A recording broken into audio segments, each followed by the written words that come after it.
នេះគឺជាព្រៃឈើបាទដែលនេះមកដល់ព្រៃឈើនៅប្រទេសកូរ៉េបាទសំបីតែ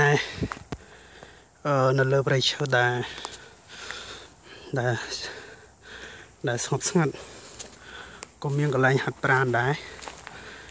សម្រាប់ប្រទេសកូរ៉េដែលមានប្រជាជនណាដែលដើរមកចង់ហាត់ប្រាណឬកំសាន្តនៅពេលចុងសប្តាហ៍គឺគេមានកន្លែងសម្រាប់ហាត់ប្រាណបាទអានេះគឺគេយកជើងបាទ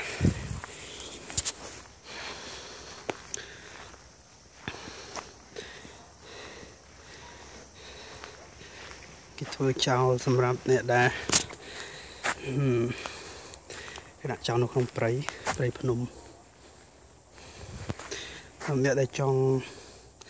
ដើរមកកំសាន្តលេងនៅក្នុងព្រៃនៅពេលចុងសប្តាហ៍អីបាទគឺមានកន្លែងហាត់ប្រាណសេវាកម្មសាធារណៈនេះនេះបាទខ្ញុំនឹងធ្វើដំណើរបន្តទៀតហើយពិតជាហត់ព្រោះថាព្រៃឈើ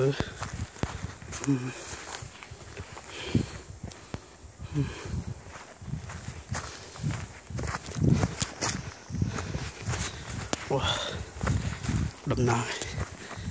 ថ្ងៃនេះដើរឲ្យបានមកព្រៃឈើមានមិត្តភ័ក្តិខ្លះគេទៅលេងតាមទីក្រុងទៅប៉ុន្តែចំពោះខ្ញុំថ្ងៃនេះបានមកលេងដើរលេងក្នុងព្រៃបាទប៉ុន្តែនៅចាញ់ព្រៃទាំងអស់នេះវានៅចាញ់សម្រស់នៅព្រៃអរ៉ែងឬក៏ព្រៃឡង់ដែ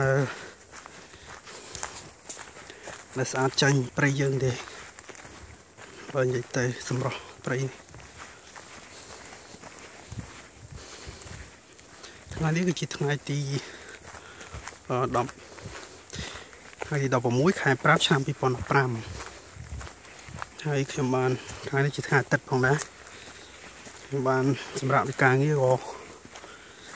អอกលេងជាមួយមិត្តភ័ក្តិ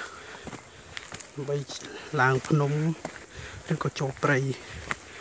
លេងកំសាន្តទៅដើម្បីឲ្យបានលំហែខួរក្បាលខ្លះមកនេះគឺជាខ្សែសម្រាប់គេចងចំណាំការធ្វើដំណើរប្រហែលជាអាចជាការវាស់គីឡូម៉ែត្រក៏ថាបានដែរគេចងនេះព្រោះខ្ញុំក៏អត់ដឹងច្បាស់ដែរឥឡូវគេទៅចោលអស់ហើយខ្ញុំនឹងបិទជំនឿសិនរត់ទៅតាមគេសិនចុះ